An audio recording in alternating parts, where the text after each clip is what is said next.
Hi pie fans, and welcome to this latest edition of my British Pie Week Pie pledge to bring you pie reviews every day and try and put a bit of a unique slant on them. One thing I quite often find is that I'll be doing my pie research as I'm getting ready for bed, and this will make me feel like I need to be eating a before bed pie. The kind of things that I'll be reading are books like this, Pie at Night by Stuart Maconie, Life of Pies, Martin Talbot. This one made me particularly hungry. 314 pies he eats in that. 92 Pies by Tom Dickinson. And this one I'm reading at the moment, The Pie Makers by Helen Creswell. So, it's a dilemma. What am I going to do?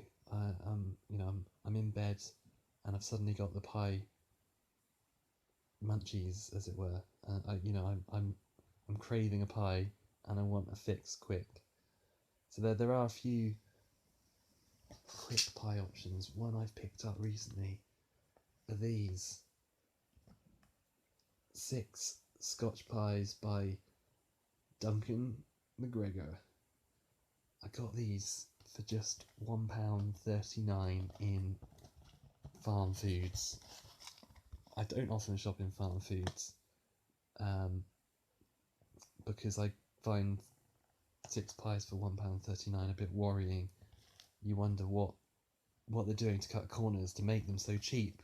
But I found out, if you look at the ingredients, Scotch pie you'd normally expect to be a beef or lamb pie, in other words a red meat pie, but what they've done with this one is they've actually mixed 9% chicken with the 10% beef, in order to make it seem like the chicken is in fact beef and bulk up the meat content, which is quite sneaky of them. But does it show in the pies? That's the question. That's what we're going to find out in a moment. But in terms of the pie munchies, look at that. 3 3/4 minutes in the microwave oven, and you have a pie ready. It might not be a pie that's gonna, you're gonna survive after eating. Who knows? But I have to give it a go in the sake of pie research. So here's one I've just prepared. Look at that. Doesn't that look lovely? You can see the let's go for a close up there. You can see that the filling has oozed through the lid, giving it quite a disgusting colour. There's the colour around the top here isn't too bad, but this bit and the pale pasty top is not nice. So overall, it's not looking great, but it does actually smell rather good. I'll give it that.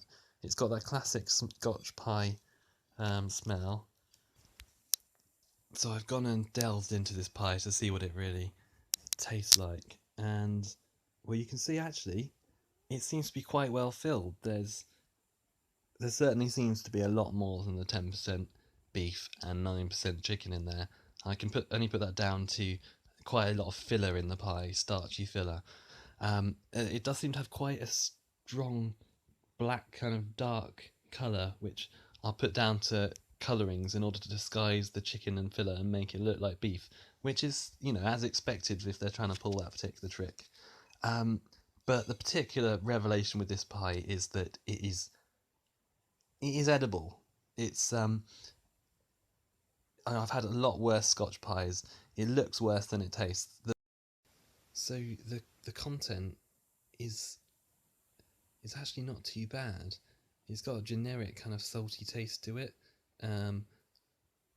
generic kind of Scotch pie flavours, but it's not as bad as I thought it was going to be, considering how little actual meat there is.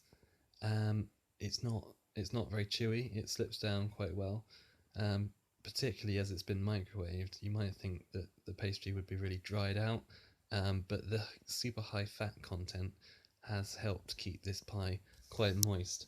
And actually, if you look around the edges of the plate, you can actually see splodges of fat which have showered and sprinkled out of the pie as it's been in the microwave, which is quite a unique saturated fat formation that I've not seen in a pie before, but I think that's all helped keep it quite moist. So top tip to any manufacturers trying to make a good microwavable pie, just make it really, really fatty and it's fine.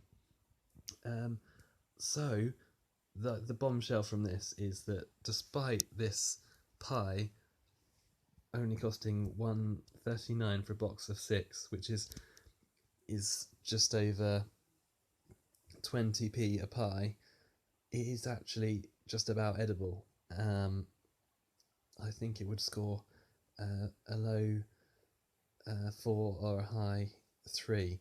So yeah, why not pop down to Farm Foods if you are short on the pennies? Good night, pie fans.